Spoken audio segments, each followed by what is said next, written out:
What's up, everybody? We are back with another fantasy football video. Week 3 recap. I'm going to give my takeaways for every team that played on Sunday and talk about what I would look for based on these teams as a fantasy football manager. So if you like these videos, please consider commenting, or subscribing. I make a wide variety of content, not just in fantasy football, but in other stuff too. So please check it out in the description below. So I'm going to go through every team, and we're going to start with Washington and Buffalo. So my takeaway with Washington, so kind of a rough game for their offense.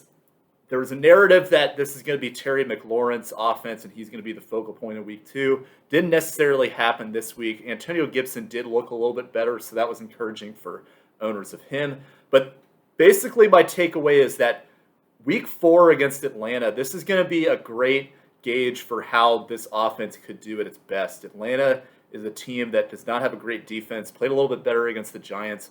But if Washington's team is going to have success, we're going to have to see what it's like in Atlanta, because they've got some challenging opponents the next couple weeks. They've got the Saints, the Chiefs, they've got Denver all in October. So we'll see what exactly they look like against Atlanta, because that's going to determine a lot about their fantasy outlook. For Buffalo, I hope you bought low on Josh Allen like I told you to. But another takeaway that I had is that for running backs, this looks like it could potentially be Zach Moss's backfield. He played very well. He was by far the more efficient running back compared to Devin Singletary. And he also had involvement in the passing game to a greater extent than Singletary did as well. They've got Houston next week. This is a good time to potentially buy low or consider him as a potential flex for next week. Chicago and Cleveland. So very similar to Washington. Chicago, very rough outlook, except Chicago, it's even worse than Washington. So I would personally hold on a lot of these players, Allen Robinson, David Montgomery, etc., because Cleveland's defense looks like they're for real. They get Detroit next week. It should be a little better, but again, if they put up a performance like they did this Sunday, you're going to have to pivot from a lot of these Bears players, unfortunately. So hold on to them for now. Don't lose patience just yet. I do think there's a potential they could turn it around, but very rough outlook so far with Justin Fields. For Cleveland, buy low on Nick Chubb. Nick Chubb had 22 carries for 84 yards. Didn't get a touchdown this game. He doesn't really offer a lot in terms of PPR, but when you're getting that level of volume in an offense that revolves around running the football and playing great defense, he's going to have some monster games moving forward. Hasn't really broken out yet. Try to buy low on him while you can.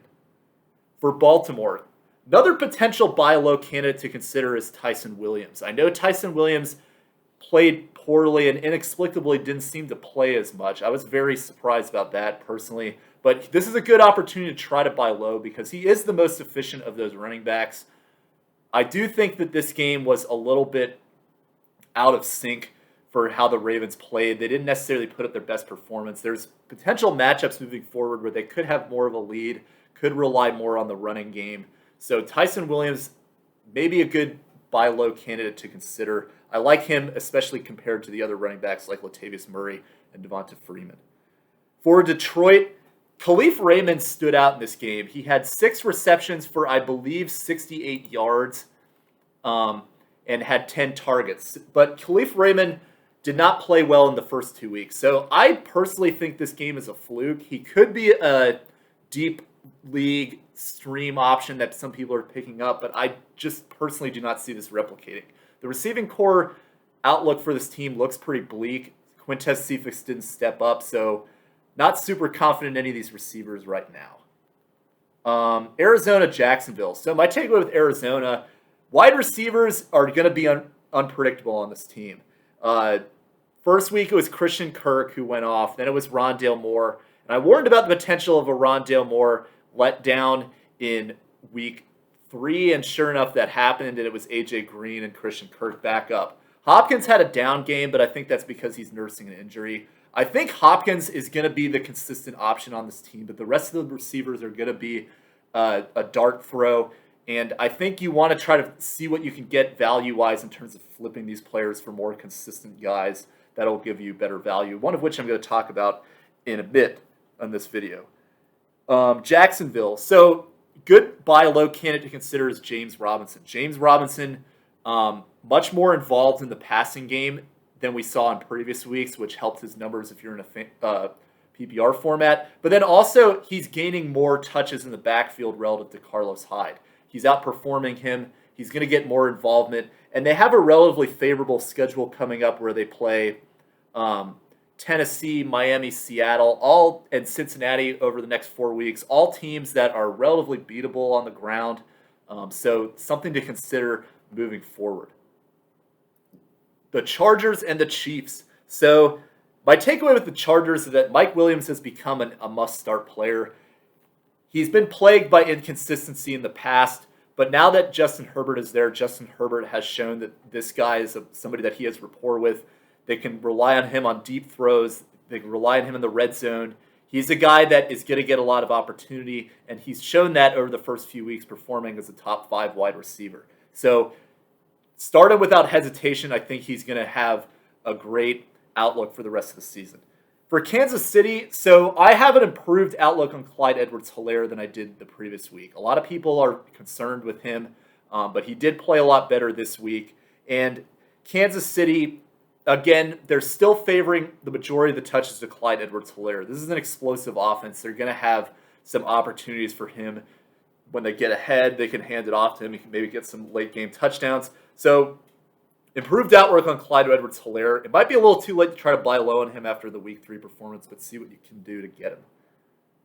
New Orleans. So my takeaway with New Orleans is that this is going to be another run-heavy offense, much like Cleveland. And Alvin Kamara is showing that he's getting the bulk of the carries running the ball, as well as his share at receiving. He had 24 carries, 89 yards. Nothing special necessarily, but New England's decent front. So that means that you have to handcuff Tony Jones Jr. if you own Alvin Kamara. Because if anything happens to him, Jones could be a huge beneficiary, much like Alexander Madison was, who I'll talk about in a moment. But pick up Tony Jones Jr. He's a great lottery ticket to consider, especially after the injuries we've had over the last few weeks. New England, you pretty much can drop everybody on their team, in my opinion, except for Jacoby Myers. Maybe Damian Harris as well, but I'm not particularly high on his upside because this offense just does not look like it's going to be consistent enough. They don't really have a focal point. They spread the ball around. Mac Jones has not shown that he can transcend into the typical middling play that they have guys like Brian Hoyer and all that doing. I think Mac Jones will be fine long term, but for this season, I think you just have to pivot away from these New England players. Jacoby Myers is good value, though, because of his PPR worth. Atlanta and the Giants. So Kyle Pitts for Atlanta, a cautionary tale of overhyping the rookie tight ends, which I talked about in my videos back over the summer, that watch out for Pitts, he could be overhyped. So Pitts only had, I believe, 2 receptions for 35 yards, which he also had 4 targets, which was behind many players on this team, including Cordero Patterson and Mike Davis. Olamide Zaccheaus, the second or third receiver on this team, depending on what you consider Russell Gage to be. And then Lee Smith, the backup tight end, caught a touchdown. So it's just a mess with Kyle Pitts right now. You kind of have to hold on to him, unfortunately, because you're not going to get equal value for his potential. But be careful in the future with some rookie tight ends like this who get hyped and then don't live up to their ADP. For the New York Giants, so one of the biggest wild cards in terms of receivers to consider to buy low on is Kenny Golladay. Kenny Golladay has a ton of potential, and he's shown this with Detroit, but has started off very poorly in New York. And part of me feels like he will just end up being a mid-round bust who doesn't turn out. But then also, you look at this team, Darius Slayton got injured with a hamstring injury. Sterling Shepard injured. Evan Ingram is not consistent. What else do they have in terms of receiving options at this point? And Kenny Golladay could become a focal point of this offense as this team moves forward, but he's got to stay healthy too. Golladay you can go in all different directions for, but personally I think this is a good time to potentially buy low because he hasn't broken out yet and he's going to have opportunity moving forward. Cincinnati and Pittsburgh. So again, continue to buy low on Joe Mixon while you can. He's getting a lot of carries. Hasn't gotten a touchdown or broken out yet, as I've already talked about. But Jamar Chase looking like the preferred receiver on this team. We'll see what happens when T. Higgins comes back, but this is a very encouraging sign for Chase owners that he's able to put up games like he did this past Sunday. Pittsburgh. So, sleeper guys to look out for on waivers that could have increased roles based on the Juju Smith-Schuster and Chase Claypool injuries are Washington and Freiermuth. James Washington, backup receiver who has been around for quite a while, familiar with the offense, could be very good in PPR formats. And Pat Freiermuth, rookie tight end with potential. He's basically replaced Eric Ebron as the lead tight end for this team. Hasn't really stood out, but he did get a touchdown this past week. So somebody to consider as a very late stream if you're especially hurting at tight end and if Claypool does not play. Indianapolis and Tennessee. So Indianapolis, Carson Wentz is bringing down the entire offense is my biggest takeaway. Wentz, he had a perfect formula with this team with the offensive line play, but I think a lot of it is that Wentz just holds onto the ball too long and doesn't really read defenses particularly well, in my opinion. So it's brought down the entire play of this offense. Jonathan Taylor has not stood out yet, but I think he's going to bounce back potentially. I still like Michael Pittman. He's getting a large volume of targets, but it's unfortunate because we're going to have to scale down our expectations for this team as long as Carson Wentz is the quarterback, and he might not be the quarterback for that long if he keeps playing like this. Tennessee. So I'm going to talk about this in tomorrow's video, but Julio Jones is an excellent buy low candidate. Everything that I said about A.J. Brown in my first buy low video from week 3 is going to apply to Julio Jones because A.J. Brown is now injured and Julio Jones taking the target share. But a weird week for Tennessee where 3 players who were mostly on roster caught touchdown passes and not Julio.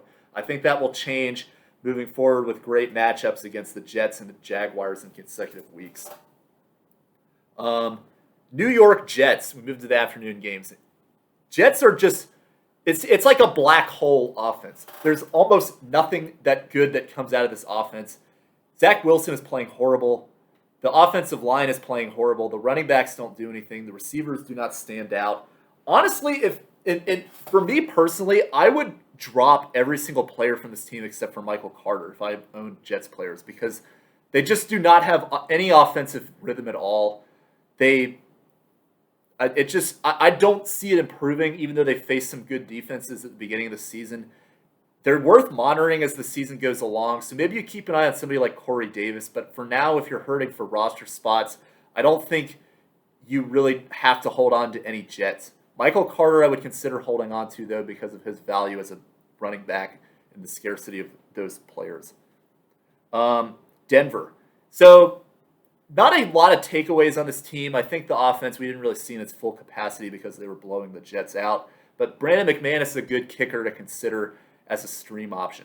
Got a lot of attempts. This is a team that is going to be competitive to get into the red zone. Maybe might not be able to finish it, especially with Jerry Jeudy being injured. So they've got the formula, much like Vegas, with Daniel Carlson to be a successful kicker stream option for you. Miami and Las Vegas. So my takeaway with Miami, Jalen Waddle looks like the preferred wide receiver. I thought it could be Will Fuller since he's coming back and he played well last year, but he only had 6 targets compared to Waddle's 14, I believe. So Waddle is the guy to own. He's got more upside. See what you can do to get somebody like him because he hasn't broken out yet. Las Vegas. So Peyton Barber went off very surprisingly. Was not expecting that at all. But he could actually replicate it. But then again, he might not. So personally, I think he's a good running back to pick up. But I would personally be trying to flip him. I will talk more about this tomorrow. Tampa Bay and the Rams. So my takeaway with Tampa Bay, much like Peyton Barber, Giovanni Bernard, had a great game if you're in PPR formats. He had 9 receptions for, I believe, 48 yards. I'm going to double check this real quick. 51 yards, so close. And he got a touchdown as well. So Giovanni Bernard involved in this game because of the playing from a deficit. Probably not going to be the case a lot moving forward. So somebody, again, good player to pick up, but try to flip him. He's a name that's been around the league for a little while. You might be able to get some value in return. For the Rams, so Sony Michel, a good buy low player to consider. He's got the majority of the workload in this backfield. He had 20 carries for, I believe, 67 yards. Yeah, 67 yards. Not very efficient, but he's playing the Buccaneers. They do have some better matchups coming up, including Arizona next week, which just let James Robinson have a great game. So Sony Michel is a good buy low candidate to consider for next week. 2 more games real quick, over 15 minutes, I apologize. Buy Gerald Everett for the Seattle Seahawks. We don't know what the extent of Tyler Lockett's injury is. It doesn't look as serious as we thought initially, but Gerald Everett, 5 targets for 5 receptions, 54 yards. Played pretty well. He looks like he's emerging as the potential secondary pass-catching option should Lockett not play. So, great buy low tight end, and if you're hurting, he's probably out there available. I will talk more about him tomorrow. Minnesota. Alexander Mattison is a very interesting piece to have moving forward. If you own Mattison, you are going to have some great running back value for as long as Cook is out, but how are you going to manage Mattison in terms of flipping him? We don't know the extent of Cook's injury and how long he's going to be out. I'm going to talk more about this tomorrow, but Mattison adds an extra wrinkle in terms of how you can game your fantasy value based on his performance yesterday. Green Bay. As I talked about with Tony Jones, you have to stash A.J. Dillon. A lot of people dropped A.J. Dillon because he didn't get involvement in the Detroit game, but he was more involved against San Francisco and had some additional carries and some receptions as well. He's not quite the player that Jamal Williams was, so we haven't seen that kind of replication of stats, but we've seen the running back injuries, so stash somebody like A.J. Dillon, especially if you own Aaron Jones, because this is another potential lottery ticket should anything happen to Jones. Jones did miss a little bit of time last year as well, so please pick him up if he's available. San Francisco. So it's going to be tough to trust this running back backfield the whole year, in my opinion. Trey Sermon, he had 10 carries, got a touchdown, so he did okay, but not very efficient. Kyle Juszczyk got 5 carries, which was a guy that we really didn't consider at all as somebody that could get involved. A lot of people picking up Kerryon Johnson, but Kerryon Johnson didn't really play or contribute on offense. So I just don't think that you're going to ever be able at a point where you're content with any of these running backs to start them. I think you have to try to see what you can do to flip them. But yeah, this is going to be a very interesting backfield to talk about as the season goes along because it's going to be rotating all kinds of guys in and out, in my opinion. So that's all I got for this video. I went over 15 again. I apologize. But stay tuned for tomorrow's video. I'm going to talk week 4, buy low, sell high, and comment in that video if you want your questions answered for week 4 start sit. Thanks for watching. I'll see you guys next time.